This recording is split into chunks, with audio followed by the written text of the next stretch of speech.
कुछ भी ना करने की क्रिया है। ध्यान में करना क्या है? केवल शांत बैठना है, चिन्मुद्रा लगी हुई, पद्म आसन, नेत्र बंद,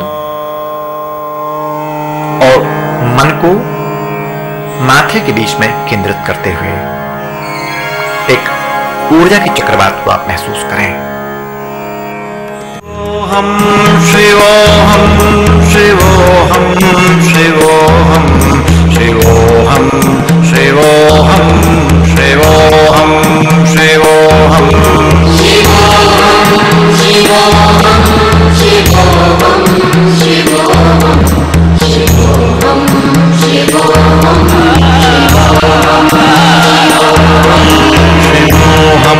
शिवोहम शिवोहम शिवोहम शिवोहम शिवोहम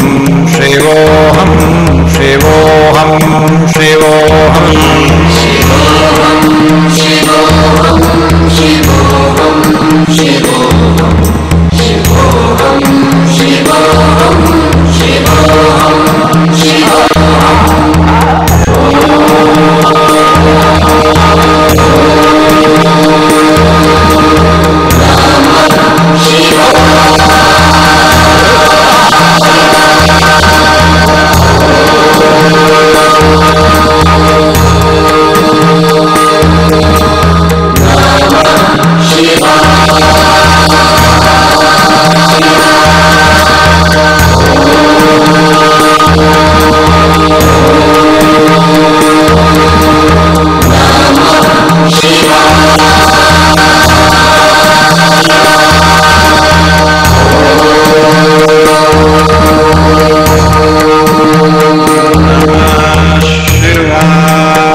सुख और दुख का योग।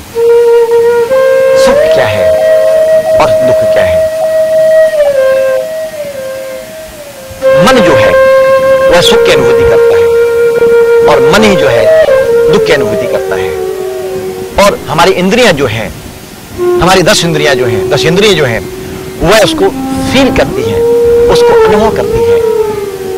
यह हमारे दिमाग की उपज है। सुख और दुख दिमाग से पैदा होने वाले रसायन हैं और इन्हीं रसायनों की वजह से हमारे जीवन की दिशाएं बदल जाती हैं। कैसे? हमने कुछ अच्छा देखा, अच्छा देखने के बाद में मुझे अच्छा लगा, मुझे सुख प्राप्त हुआ। हमने कुछ खाया, मुझे सुख प्राप्त हुआ और उसी समय हमारी बॉडी केमिस्ट्री बदलना शुरू हो गई, बॉडी के हार्मोन्स बदलना शुरू हो जाते हैं, रसायन बदल जाते हैं। जब हमें कोई चीज पसंद नहीं आती है, हमको दुख होता है और उस दुख की वजह से हमारे अंदर ब्लड प्रेशर के प्रॉब्लम हो जाते हैं, माइग्रेन हो जाता है, हाइपरटेंशन के प्रॉब्लम हो जाते हैं। जब आप आसन का प्रयोग करते हैं, योग का प्रयोग करते हैं, ध्यान का प्रयोग करते हैं, प्राणायाम का प्रयोग करते हैं, तो आपके अंदर समता पैदा होती है। आप दुख और सुख को समान रूप से अनुभव कर पाते हैं, जीवन को अनुभव कर पाते हैं। ये बहुत जरूरी है कि जब आप योग का प्रयोग करें तो आप सुख और दुख की फीलिंग आपको समान होगी। आप दुख में भी सुख को अनुभव करेंगे। आप सब कुछ परमात्मा को निछावर कर देंगे। हम कहते हैं कि तेरा तुझको अर्पण क्या लागे मेरा। हमारे यहाँ कहते हैं कि तेरा तुझको अर्पण क्या लागे मेरा, मेरा क्या है, सब तुम्हारा है। जब आप स्वार्थ से वशीभूत हो जाते हैं तो कहते हैं नहीं, मेरा मुझको अर्पण क्या लागे तेरा। जब आप मेरा मेरा करते हैं तो वहां पे दुख पैदा होता है, वहां पर तनाव पैदा होता है। जब आप कहते हैं कि तेरा तुझको अर्पण क्या लागे मेरा, मेरा कुछ नहीं परमात्मा, सब तुम्हारा है, मेरा कुछ नहीं, सब तुम्हारा किया हुआ है, तो वहां पर त्याग की भावना पैदा होती है। जब त्याग की भावना पैदा होती है तो वहां पर सुख पैदा होता है, आनंद पैदा होता है, सेवा से आनंद पैदा होता है, अहिंसा से आनंद पैदा होता है। आपकी सोच सकारात्मक होती है, घृणा खत्म होती है। तो घृणा दुख का कारण है और प्रेम स्नेह सुख है। जब किसी को आप बहुत प्रेम करते हो, स्नेह करते हो, वहां सुख पैदा होता है। जब घृणा पैदा करते हो वहां पर दुख पैदा होता है। योग करने से प्राणायाम करने से आपके अंदर सुख की अनुभूतियां समानांतर होती हैं, सामान्य होती हैं।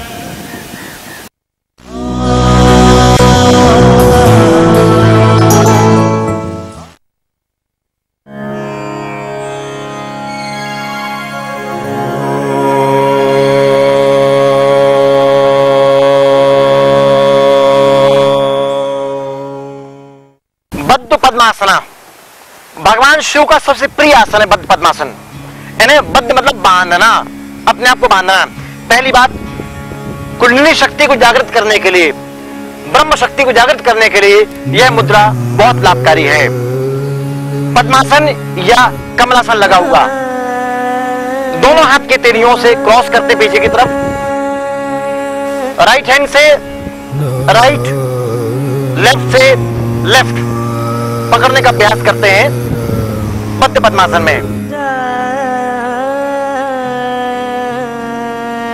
पीठ आपकी सीधी, सीने का विकास होता है, सीने की पेशियां आपके विकसित होती हैं, एंग्लोस्पोंडिलोसिस के प्रॉब्लम्स आपके दूर होते हैं, हार्ट को राहत मिलती है, पेट का समुचित विकास होता है, पेट कम होता है, गैस खत्म होती है, डायबिटीज पर राहत मिलती है। इसे कहते हैं बद्ध पद्मासना। चेस्ट की मांसपेशियां आपकी डेवलप होती हैं, चेहरा आपका निखरता है। वापस ले आए, छोड़ दीजिए। चिन्ह मुद्रा, इस क्रिया का उपयोग आप रोज 5 बार करें। तो फिर से करिए।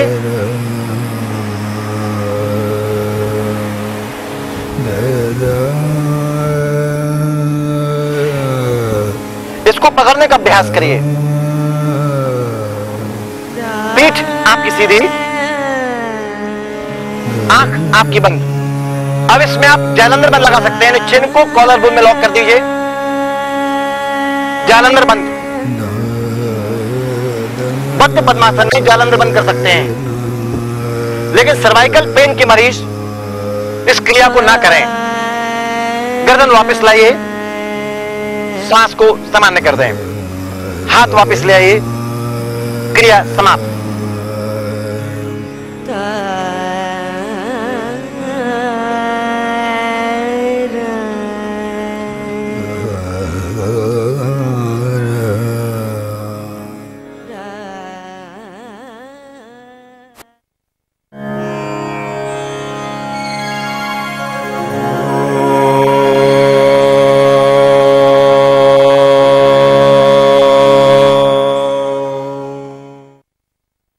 चक्र आसन यानी संपूर्ण शरीर को चक्र के समान बनाने का प्रयास करना, वजन को कम करने के लिए, हृदय रोगों में राहत देने के लिए, चेहरे के सौंदर्य को निखारने के लिए क्रिया बहुत इफेक्टिव है।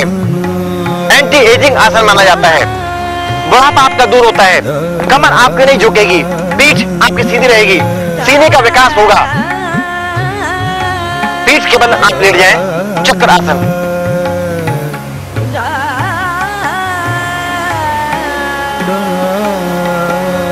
दोनों घुटने आप मोड़ लें, दोनों हाथ की तेलियां जमीन में कंधों के पास में।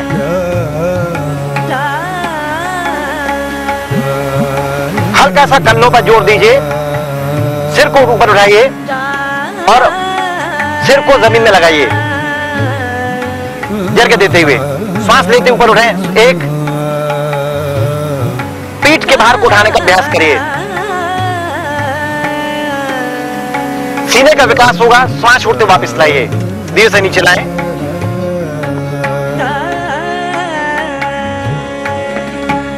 नीचे थोड़ा विश्राम दीजिए, शवासन करें हल्का सा, शव आसन।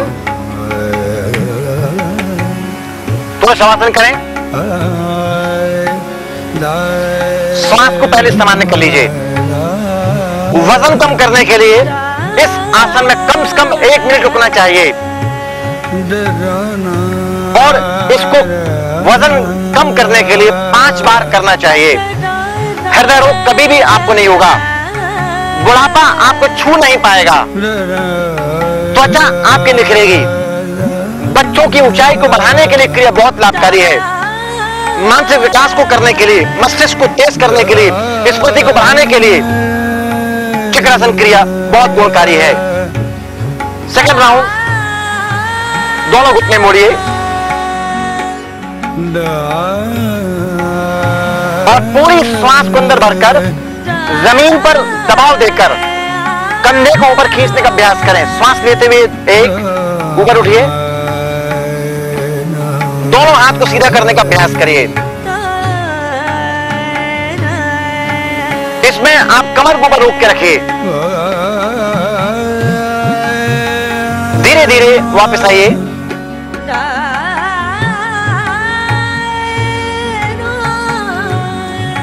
थोड़ा सा शव आसन। चक्रासन करने के बाद शरीर को मुर्दे के समान डालने का अभ्यास करें और महसूस करिए कि पैरों के पंजों से लेकर, यानी पैरों के पंजों से लेकर पिटली, जांग, पेट, सीना, कंधे, एल्बो, दोनों कलाई, हथेली, गर्दन और चेहरे की तमाम आकृति बिल्कुल शांत है। एक एक मसल्स आपके रिलैक्स्ड हैं।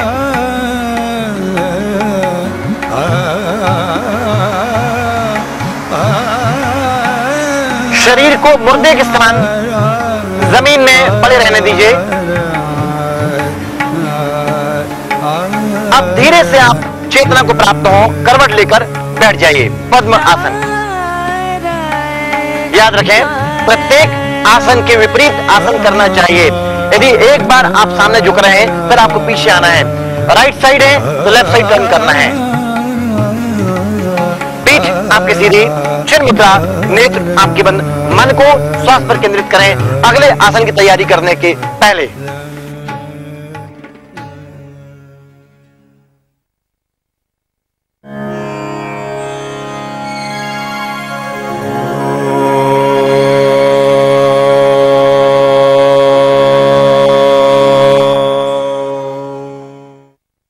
भस्त्रिका प्राणायाम, यानी लोहार की धोकनी के समान श्वास को आपको चलाना है, लेना है, छोड़ना है। भस्त्रा बिल्लोकारस्य रेश पुरुष संभ्रमो कपाल भाति विख्याता कफ नाशनी विशोषणी। यह शरीर के तमाम मल को, कफ को विनाश करने में समर्थ है, शरीर को स्वस्थ करने में समर्थ है, शरीर के तमाम वसा को खत्म करने में समर्थ है। लोहार की धोकनी के समान श्वास लेना है, छोड़ना है। दाएं छिद्र बंद करिए, right nostril closed, left open, और राइट क्लोज्ड, लेफ्ट ओपन, और लेफ्ट से आपको श्वास लेना छोड़ना है। चंद्र भस्त्रिका प्राणायाम स्टार्ट। लोहार की धोकनी के समान श्वास को चलाते जाइए आप।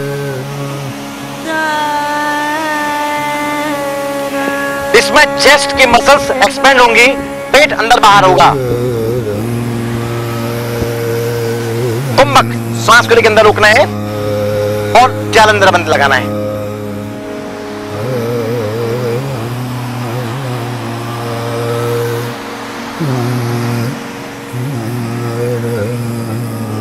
गर्दन को वापस लाइए, राइट आउट। सूर्य भस्त्रिका प्राणायाम राइट से स्टार्ट करें, मस्तिष्क को तरोताजा करने के लिए, तेज करने के लिए।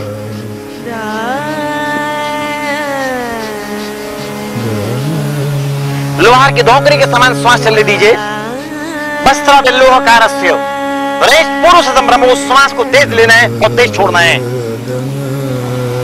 कुंभक, इनहोल्ड, श्वास को अंदर रोकें, चिन को कॉलर बोन में लॉक कर दीजिए।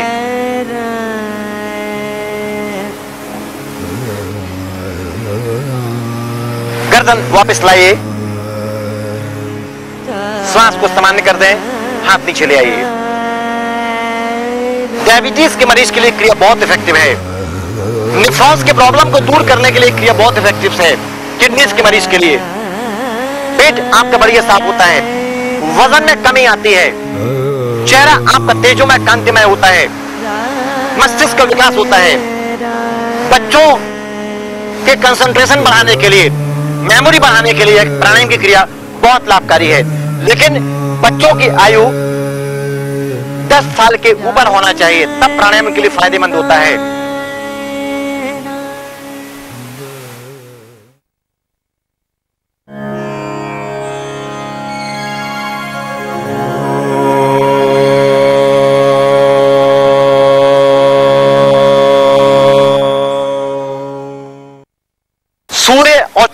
प्राणायाम, right in left out, left in right out, लोहार की धोकनी के समान। पोजीशन लीजिए, स्टार्ट, चेंज करते जाइए, चेंज करते जाएं।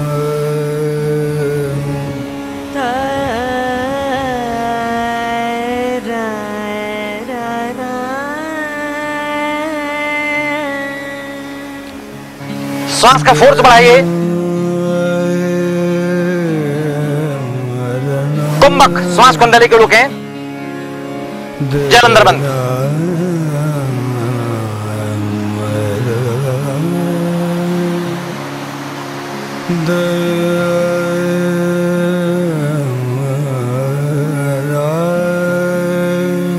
गर्दन वापस लाइए, राइट आउट। अब राइट से करें,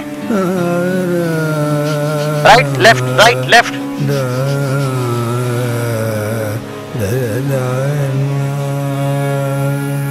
नाक की मुद्राएं बदलती चली जाएंगी, right left, right left, right left, right.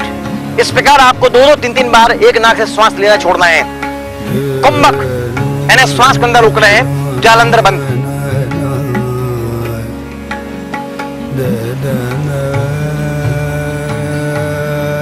बगैर कुंभक के श्वास रोके प्राणायाम अधूरा माना जाता है, इसके बेनिफिट्स नहीं हो पाते हैं। इसलिए प्राणायाम में कुंभक करना सख्त आवश्यक है।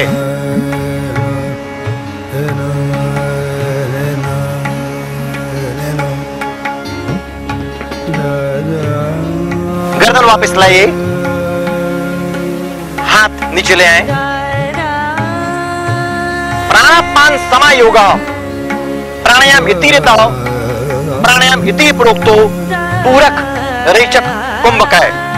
यानी जब प्राणों को अंदर खींचना, जब प्राणायाम का प्रयोग करते हैं तो प्राण, अपान, समान, व्यान, उदान प्राण एकाकार होते हैं कुंभक करने से। इसलिए प्राणायाम में कुंभक का गहरा महत्व है।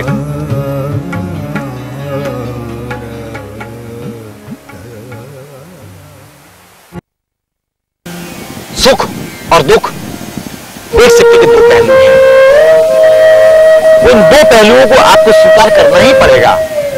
आप नहीं करोगे तो आप रोग से ग्रसित हो जाओगे। जब आसनों का प्रयोग आप करते हैं, ध्यान का प्रयोग करते हैं और प्राणायाम की गहनता को उतरते हैं तो सुख और दुख की अनुभूति आपके अंदर सामान्य हो जाती है। एक आप सामान्य संसार में जी पाते हैं, स्वस्थ जीवन को प्राप्त कर पाते हैं।